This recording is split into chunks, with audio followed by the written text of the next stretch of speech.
안녕하세요. 김호준입니다. 지난 11일 대한민국 외교안보가 총체적으로 무너져 내린 상황을 더 이상 좌시할 수 없다는 전직 외교관 58명의 시국 선언이 있었습니다. 한미 동맹 약화 행위, 종북 행각을 중단하고 위안부 합의를 준수하고 강경화 장관은 사퇴하라 주장의 요지입니다. 이들 중 17명은 박근혜 전 대통령 탄핵 정국 당시 김정은 추종 세력이 탄핵을 기획했다며 태극기 집회에 참여했고, 또 39명은 북한과 연방을 획책하는 세력에 나라를 맡길 수 없다며 자유한국당 지지를 선언했었습니다. 그리고 이들은 민간인을 재공간에 임명하는 것은 외교를 망치는 일이라고 현 정부를 비난했는데, 이명박 정부 시절 미국 영주권자이자 BBK 변호사였던 김재수 씨가 LA 총영사에 임명돼 현직 외교관으로 BBK 사건을 계속 관리했을 때는 침묵했었죠. 최순실이 개입한 삼성 출신 민간인의 미얀마 대사 임명 때도 마찬가지였습니다. 전직 외교관들도 당연히 자연인으로 정치적 입장을 가질 수 있고 성명도 낼 수 있습니다. 그러니까 이런 분들의 성명은 외교 전문가로서가 아니라 정치적 입장을 가진 정치 집단으로서의 정치적 주장인 겁니다.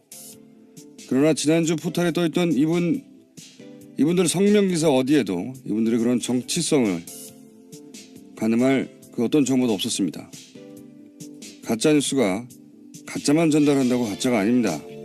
반드시 함께 판단할 정보를 의도적으로 빼버리는 것도 가짜뉴스인 거죠. 김호준 생각이었습니다.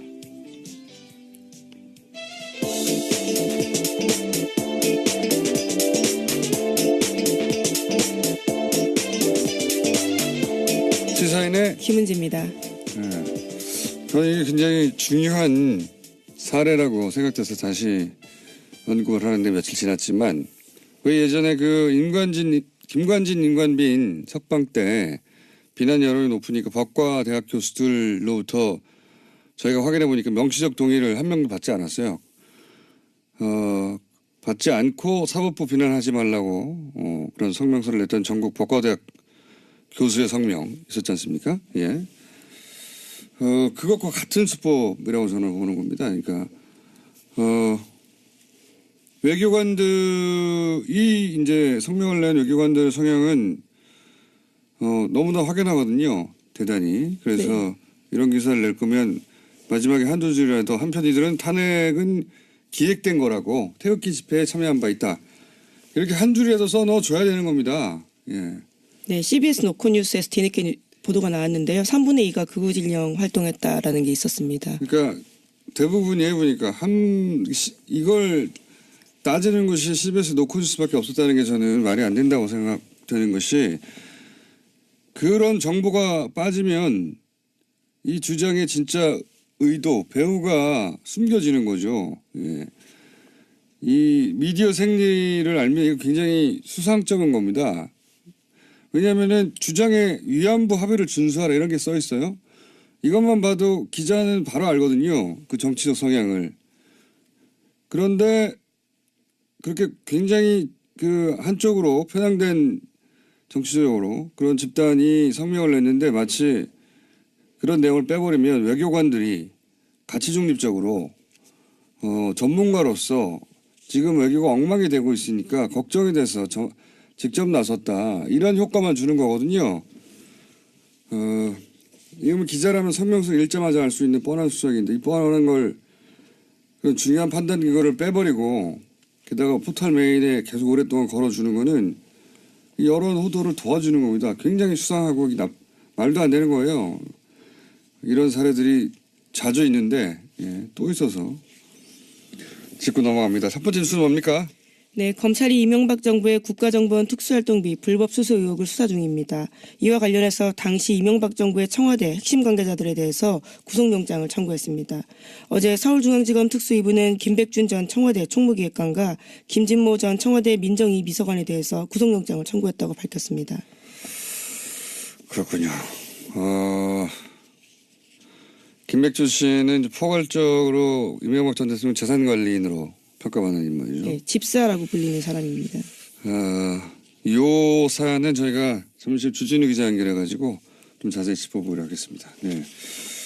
이명박 전 대통령 턱밑까지 왔다는 얘기 같아요. 예.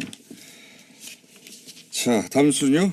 네, 이 의혹과 관련해서요. 돈 가운데 일부가 당시 민간인 사찰 사건 폭로했던 사람에게 입막음용으로 건네진 정황을 검찰이 포착했다고 합니다.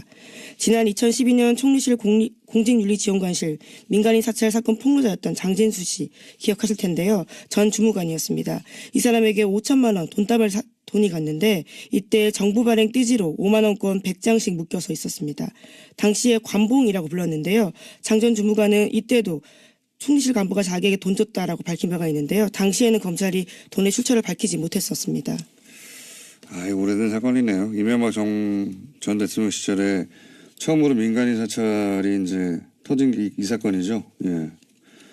공직윤리지원관실에서 민간인 사찰. 네, 김종익 씨라고요. 민간인을 사찰했습니다. 근데 당시에 이러한 내용들을 내부자가 내부 고발을 한 건데 이 입을 막기 위해서 돈을 줬다라는 거죠. 네, 그때도 관봉 얘기 나왔었습니다. 근데 이제 도대체 그럼 이 돈은 어디서 나간 거냐? 근데 그때는 국정원 특활비 얘기는 전혀 안 나왔었죠. 예. 청와대 특활비 정도 수준에서 얘기되다가 끝이 났는데 지금은 이제 국정원 특활비가 계속 문제가 되고 있고 근데 지금 검찰이 구속영장까지 청구한 걸 보면 뭔가 자신 있는 물증이나 정황을 잡은 것 같아요. 예. 그래서 그 돈도 국정원 돈일 수 있다. 이런 얘기인 거죠. 지금 김백준, 김진모 이 두 분에 대한 구속영장은 국정원 특활비를 직접 받았다는 거고. 네, 2억 원, 2억 원. 그래서 김백준 전 비서관 같은 경우에는 4억 원이고요. 그리고 김진모 전 비서관은 5천만 원입니다. 그리고 예, 김백준 전 기획관요. 만약에 돈 받은 정황 혹은 물증이 구체적이고 확실하게만 하다면 구속영장이 발부되겠죠 이번에도. 왜냐하면 그 앞에 박근혜 전 대통령 때 똑같은 이치로 구속영장이 발부됐기 때문에. 그리고 그 외에도 이제 2012년 당시 의심받았던 그 돈들인데 그 돈 역시 특활비가 아니냐, 예, 이런 의혹이 나오고 있는 겁니다. 자, 다음 수는요. 네, 이명박 전 대통령의 다스 실소의 의혹 등을 수사했던 정호영 BBK 특검이 어제 기자회견 자청했습니다. 당시 기록을 다 검찰에 넘겼다면서 직무유기와 관련한 혐의를 부인했습니다. 오히려 당시에 검찰이 직무유기했다라고 반박하고 있는데요. 또 특검팀은 국론 분열과 정쟁 가능성을 우려해서 격리 직원의 횡령을 결론낸 다스 120억 원 확인 사실을 수사 결과에서 뺐다라고 주장하고 있습니다. 네. 이 사안은 저희가 3부에서 박범계 의원과 짚어볼 텐데 잠시 저도 이거 보다가 빵 터진 게 국론 분열이었어요. 예. 예전에 이제 뭐 보수 정권이 사건 은폐할 때마다 쓰던 전형적인 수사가 이 국론 분열인데 예, 오랜만에 보네요 국론 분열. 근데 특검이 수사만 하면 되지 왜 국론 분열 같은 정치적 판단을 자기들이 합니까? 예. 뿐만 아니라 예. 수사만 하면 됩니다. 또 횡령한 직원의 처벌을 원하지 않는다라는 다스 쪽의 의사를 존중해서 이것도 하지 않았다라고 주장하고 있습니다. 네. 여하간 전체적으로 해명으로 나왔는데 해명은 되지 않았어요. 그러니까 실제 지금 현 검찰이 주장하듯이 사건에 제대로 인계가 없었다. 그냥 서류 뭉치만 그냥 넘겨줬다. 이런 거죠. 수만 페이지인데 어디에 뭐가 있는지 안 알려주면은 수사를 다시 하라는 거잖아요. 처음부터. 어쨌든 본인들의 주장이 아니라 지금 현 검찰의 주장이 맞는 걸로 드러난 기자회견을 왜 했는지 모르겠어요. 예. 어쨌든 요 사안은 박범계 의원과 좀 자세히 짚어보겠습니다. 자, 다음 순요. 네, 다스는 누구 겁니까와 관련된 중요한 인물이 처남 김재정 씨입니다. 이명박 전 대통령의 처남인데요. 재산관리인으로 지목받은 바 있습니다. 김재정 씨가 사망했을 당시에 다스의 최대 주주였는데요. 당시 비상장 주식으로 상속됐다라는 사실은 여러 차례 말씀드린 바가 있습니다. 그런데 이와 관련해서 조건이 굉장히 까다로웠는데 이러한 사실들에 대해서 어제 다시 SBS가 보도했습니다. 아하, 이건 말이죠. 저희가 툭하면 이거 몇 개월 전에 우리가 한 거라고 잘난 척 하는데, 이거는 제가 7년 전에 한 이야기입니다. 7년 전에 처음 이 문제가 최초로 불거졌을 때, 당시 제가 나는 꼼수다라는 방송을 하고 있었거든요. 네. 그때 이것은 나중에 저가로 재매입하려는 시나리오다라고 제가 문제 제기해서 그게 들켜서 그때 못했어요. 그래서 지금까지 남아있는 겁니다. 이게. 예. 애초에 저가로 재매입할 시나리오 때문에 이렇게 물납을 했다. 예. 그러니까 예를 들어 상수가 100만 원이에요.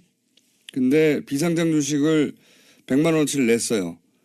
근데 이 가격을 너무 비싸게 책정해 사람들이 아무도 안 사게 해요. 처음엔. 그럼 점점점 가격이 떨어져 갈 텐데 그럼 관심도 떨어지겠죠. 나중에 한 50만 원이 됐어요. 그러면 주식으로 냈고 결국 나중에 50만 원 떨어지면 50만 원을 주고 되사면 결국은 상속세를 50만 원밖에 안 낸 게 되는 거죠. 예. 그런 꼼수가 숨어 있을 것이다. 라고 제가 주장했던 바가 있습니다. 네. 네, 유족에겐 불리하고 다스에겐 유리한 상황 계속해서 반복되고 있는 거죠. 예. 여기는 뭐 꼼수가 넘쳐나니까요. 자, 다음 뉴스는요.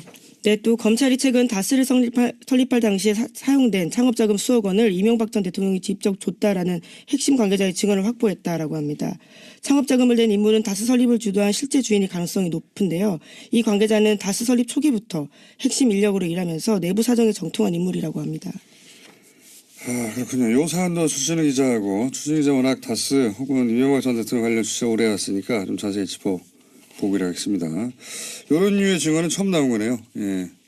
설립 자금을 냈다. 예. 설립 자금을 낸 사람이 주인이죠. 예, 당시는 대부기공이란 이름이었는데 그렇죠. 창업 자금을 댔다라는 겁니다. 알겠습니다. 그러면 당연히 김성호 전 사장이 불려 나오겠군요. 예. 김성호 전 사장은 현대에서 함께 온 현대 출신으로 BBK라든가 주요 뭐 지금 120억이라든가 주요 현안들을 정확하게 알고 있을 수밖에 없는 자리에 있었던 전 사장입니다. 다스에. 자, 다음 뉴스는요. 네, 이시영 씨가 최대 지분을 갖고 있는 회사 SM이라고 있는데요. 이 회사도 여러 차례 말씀드린 바가 있습니다.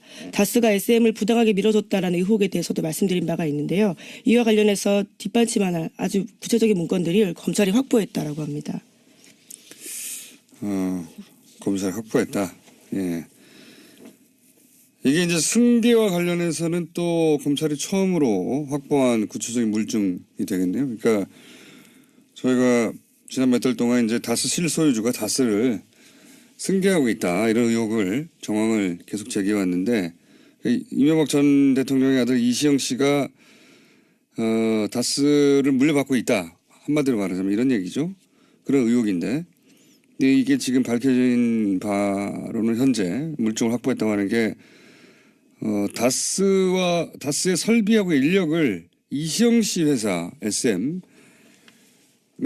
지원했다 이러는 거죠. 예. 네, 그러한 문건들이 발견됐다라는 그러니까요. 겁니다. 이명박 전 대통령이나 아들 이시영 씨는 다스 한 주도 없거든요. 한 주도 없는데 다스와 설비의 인력을 이시영 씨 개인 회사 세우는데 지원해줬다 하는 문건이 나왔다는 거죠. 예. 사실 이럴 경우 다스는 이시영 씨를 업무상 배임으로 고소해야 됩니다. 왜냐하면 주식도 하나도 없는 주인도 아닌 이시영 씨가 회사의 자원을 자기 회사 세우는데 썼다는 얘기거든요. 그럼 배임으로 고소해야 되는데 왜 고소하지 않느냐? 아버지가 실소유주기 때문에 그렇게 이해하면 간단하게 이해가 되는 정황이 나온 거죠. 예. 자, 다음 순 뭡니까? 네, 법원이 지난 12일에 박근혜 전 대통령의 재산을 동결했습니다. 여기에는 유영하 변호사에게 맡긴 1억 원짜리 수표 30장도 있는데요. 그런데 유영하 변호사가 법원의 재산 동결 결정 이전에 이 돈을 다시 박근혜 전 대통령 계좌에 송금했다라고 합니다. 그렇군요. 아마 이제 뭐 범죄 수익 은닉을 도와주는 거 아니냐 뭐 이렇게 해서 게다가 이제 변호사들이 그거 변호사한테 안 줬잖아 막 항의하고 하니까 변호사 표도 났을 것 같으니까 이제 이렇게 돌려줬겠죠. 예, 게다가 TV조선에 따르면요. 관련된 추가 돈을 찾기 위해서 집안을 뒤지는 것을 막기 위한 우려가 아닌가라는 것도 있습니다. 아, 그럴 수도 있겠네요. 자, 하나 정도 더 하고 끝내야 될 것 같습니다. 네, 금융당국이 가상화폐 거래 실명 전환을 거부하면 입금을 아예 못하게 막겠다는 방침을 세웠습니다. 금융위가 이런 실명 확인 조치에 응하지 않을 경우 기존 가상 계좌에 불이익을 줄 거다라고도 밝혔습니다. 그렇군요. 비트코인 관련 규제책 중에 하나로 나온 건데 저희가 오늘 이 비트코인 관련 뭐 천만 양론을 3부에서 좀 들어보기로 할 텐데, 근데 이제 이제 블록체인 뭐 이런 기술을 이해하지 못하면서 비트코인에 대해서 얘기하는 것은 뭘 모르고 하는 소리다, 이렇게 치부하는 경향이 좀 있어요. 근데 사실 그렇지 않아요. 블록체인이라는 기술 자체는 물론 훌륭한 기술이고, 예, 미래적 가치가 당연히 있습니다. 근데 지금 이런 난리, 예?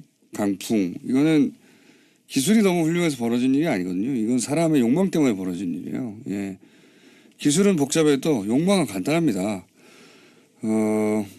규제가 가능한 없어야 한다고 하는 분들도 있어요. 이해는 가요.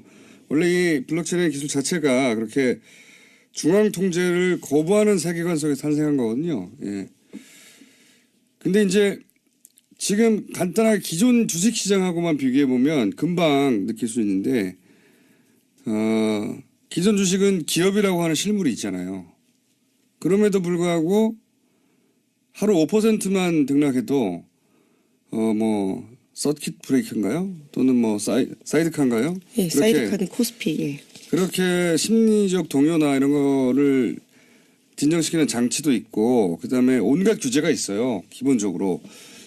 그런데도 주가 조작이나 작전 세력이나 이런 게 왕왕 대형 사건으로 터지거든요.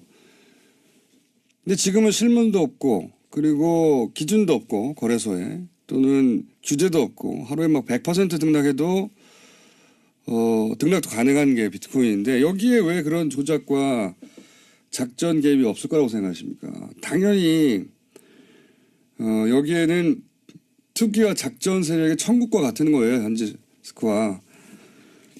정부제가 사실 아무것도 없기 때문에. 예. 주식시장도 그렇게 보수적으로 규제하는데, 그래도 그런 세력들이 있는데, 여기는 뭐 천국입니다. 이런 작전 세력에. 예, 강력하게 규제하지 않으면 반드시 터진다. 원래 인간의 욕망이 그렇습니다. 네. 자, 일단 여기까지 하겠습니다. 시사인의 김은지였습니다. 감사합니다. 네, 바로 이어서 이명박 전 대통령 관련 취재를 광범위하게 그리고 아주 오랜 시간 어떤 주진우 기자 연결해 보겠습니다. 안녕하십니까? 안녕하십니까? 예. 검찰이 어제 이제 그 집사, 이명박 전 대통령의 집사 김백준 씨하고 전 총무기획관이자 청와대 김진모 씨 구속영장을 청구했는데, 이게 이 혐의를 어떻게 포착한 겁니까? 수사하다가 포착했습니다. 수사다 포착했는데 원세훈 전 원장 수사 과정에서 드러난 건가요 혹시? 아, 그렇습니다. 원세훈 전 국정원장이 특수활동비를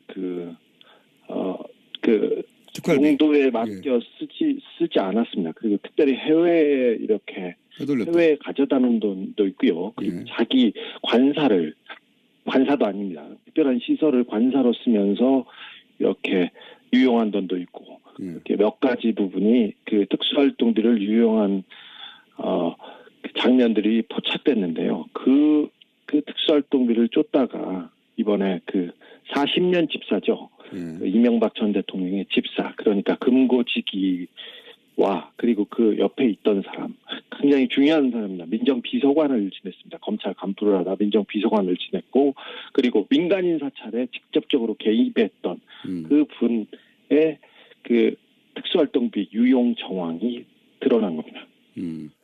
근데 이제 지금 보도되기로는 김백준 씨는 특활비를 받았다는 것도, 그리고 이명박 전 대통령과의 연관도 다 부인하고 있는데, 검찰이 구속영장을 청구했다는 건 자신이 있다는 얘기인데, 입증이 탄탄합니까?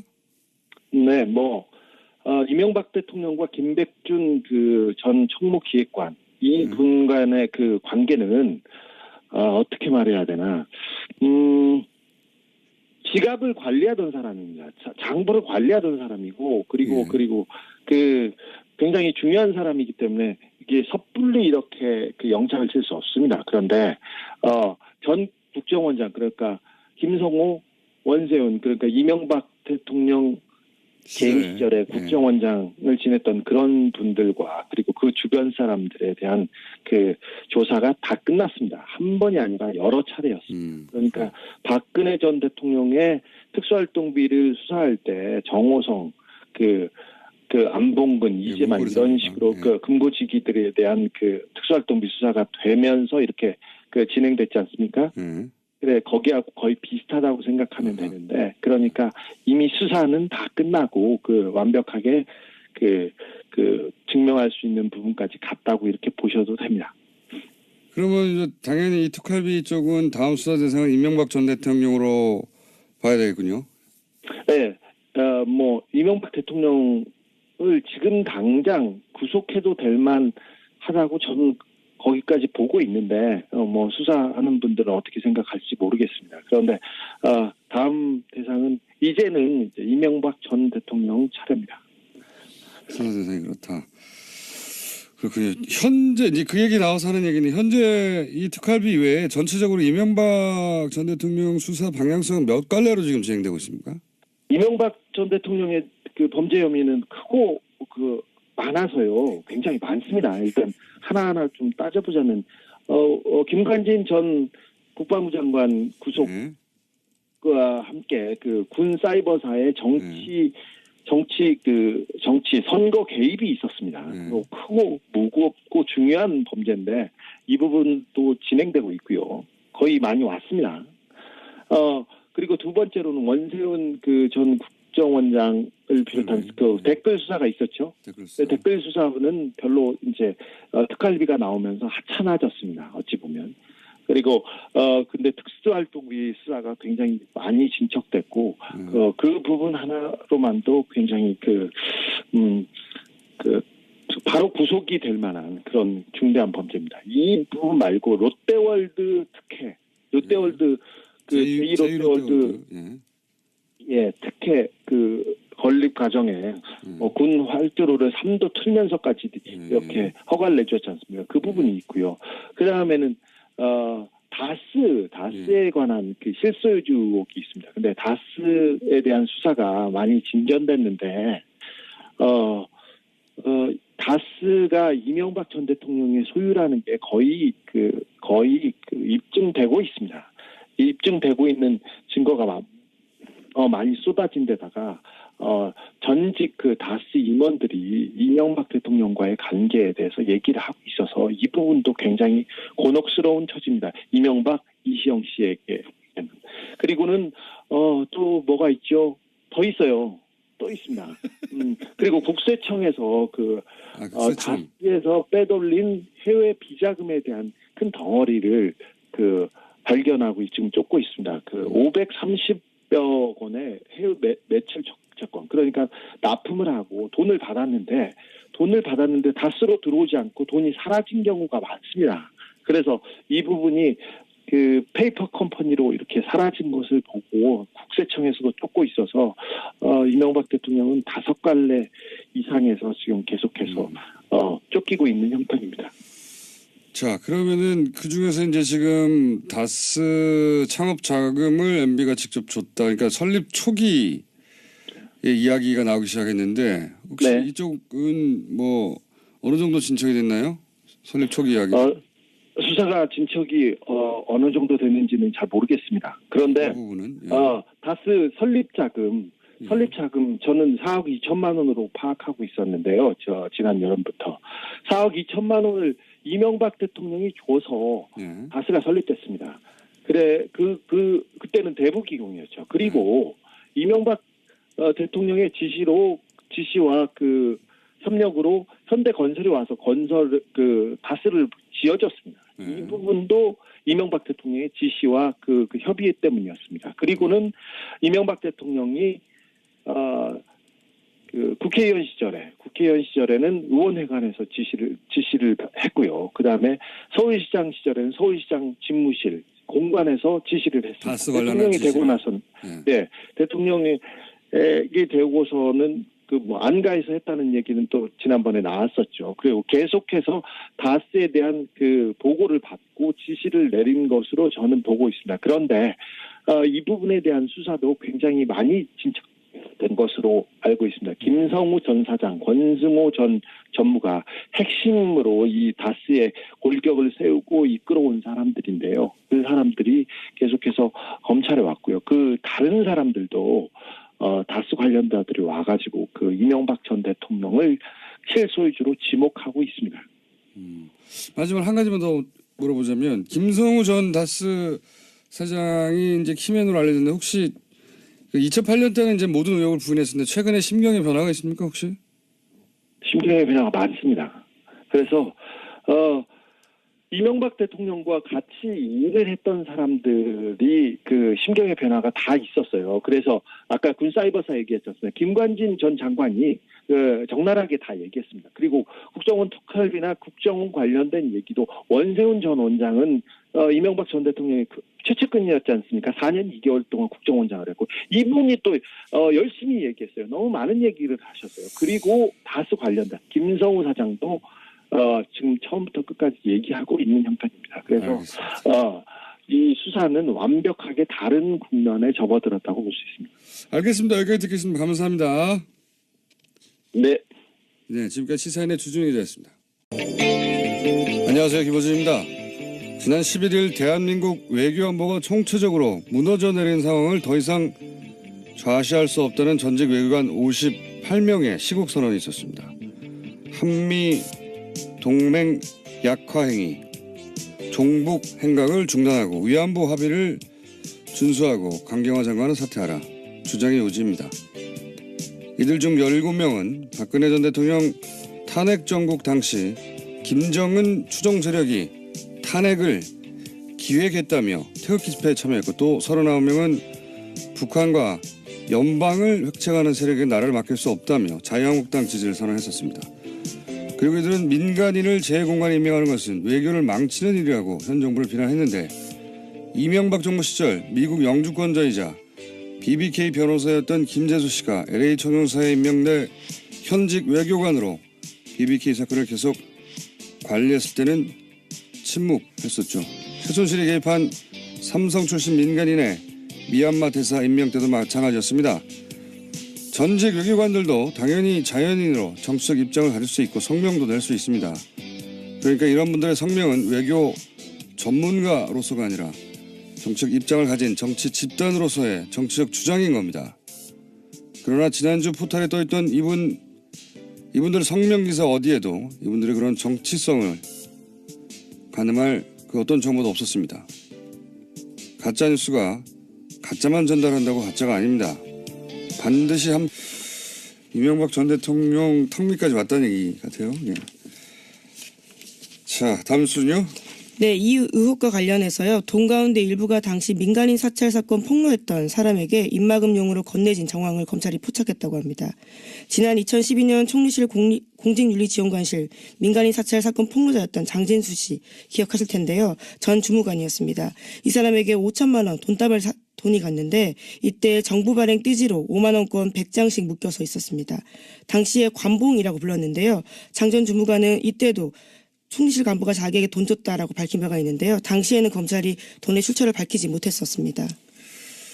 오래된 사건이네요. 이명박 전 대통령 시절에 처음으로 민간인 사찰이 이제 터진 이 사건이죠. 예. 공직윤리지원관실에서 민간인 사찰. 네, 김종익 씨라고요. 민간인을 사찰했습니다. 근데 당시에 이러한 내용들을 내부자가 내부 고발을 한 건데 이 입을 막기 위해서 돈을 줬다라는 거죠. 네, 그때도 관봉 얘기 나왔었습니다. 근데 이제 도대체 그럼 이 돈은 어디서 나간 거냐? 근데 그때는 국정원 특활비 얘기는 전혀 안 나왔었죠. 예. 청와대 특활비 정도 수준에서 얘기되다가 끝이 났는데 지금은 이제 국정원 특활비가 계속 문제가 되고 있고 근데 지금 검찰이 구속영장까지 청구한 걸 보면 뭔가 자신 있는 물증이나 정황을 잡은 것 같아요. 예. 그래서 그 돈도 국정원 돈일 수 있다. 이런 얘기인 거죠. 지금 김백준, 김진모 이 두 분에 대한 구속영장은 국정원 특활비를 직접 받았다는 거고. 네, 2억 원, 2억 원. 그래서 김백준 전 비서관 같은 경우에는 4억 원이고요. 그리고 김진모 전 비서관은 5천만 원입니다. 그리고 예, 김백준 전 기획관요. 만약에 돈 받은 정황 혹은 물증이 구체이고 확실하게만 하다면 구속영장이 발부되겠죠, 이번에도. 왜냐하면 그 앞에 박근혜 전 대통령 때 똑같은 이치로 구속영장이 발부됐기 때문에. 그리고 그 외에도 이제 2012년 당시 의심받았던 그 돈들인데 그 돈 역시 특활비가 아니냐, 예, 이런 의혹이 나오고 있는 겁니다. 자, 다음 수는요. 네, 이명박 전 대통령의 다스 실소의 의혹 등을 수사했던 정호영 BBK 특검이 어제 기자회견 자청했습니다. 당시 기록을 다 검찰에 넘겼다면서 직무유기와 관련한 혐의를 부인했습니다. 오히려 당시에 검찰이 직무유기했다라고 반박하고 있는데요. 또 특검팀은 국론 분열과 정쟁 가능성을 우려해서 격리 직원의 횡령을 결론낸 다스 120억 원 확인 사실을 수사 결과에서 뺐다라고 주장하고 있습니다. 네. 이 사안은 저희가 3부에서 박범계 의원과 짚어볼 텐데 잠시 저도 이거 보다가 빵 터진 게 국론 분열이었어요. 예. 예전에 이제 뭐 보수 정권이 사건 은폐할 때마다 쓰던 전형적인 수사가 이 국론 분열인데, 예, 오랜만에 보네요, 국론 분열.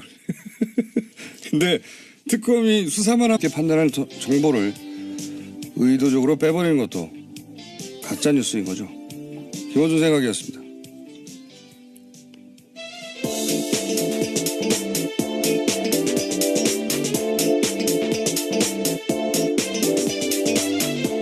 시사인의 김은지입니다. 저는 이게 굉장히 중요한 사례라고 생각돼서 다시 언급을 하는데 며칠 지났지만 왜 예전에 그 김관진 임관빈 석방 때 비난 여론이 높으니까 법과 대학 교수들로부터 저희가 확인해 보니까 명시적 동의를 한 명도 받지 않았어요. 받지 않고 사법부 비난하지 말라고 그런 성명서를 냈던 전국 법과대학 교수의 성명 있었지 않습니까? 예. 그것과 같은 수법이라고 저는 보는 겁니다. 그러니까 외교관들이 이제 성명을 낸 외교관들 성향은 너무나 확연하거든요. 대단히. 그래서 네. 이런 기사를 낼 거면 마지막에 한두 줄이라도 한편이들은 탄핵은 기획된 거라고 태극기 집회에 참여한 바 있다. 이렇게 한 줄이라도 써넣어줘야 되는 겁니다. 예. 네, CBS 노컷뉴스에서 뒤늦게 보도가 나왔는데요. 3분의 2가 극우진영 활동했다라는 게 있었습니다. 그러니까 대부분이 해보니까 이걸 따지는 것이 CBS 노컷뉴스밖에 없었다는 게 저는 말이 안 된다고 생각되는 것이 그런 정보가 빠지면 이 주장의 진짜 의도, 배후가 숨겨지는 거죠. 예. 이 미디어 생리를 알면 이거 굉장히 수상쩍은 겁니다. 왜냐하면은 주장의 위안부 합의를 준수하라 이런 게 써 있어요. 이것만 봐도 기자는 바로 알거든요. 그 정치적 성향을.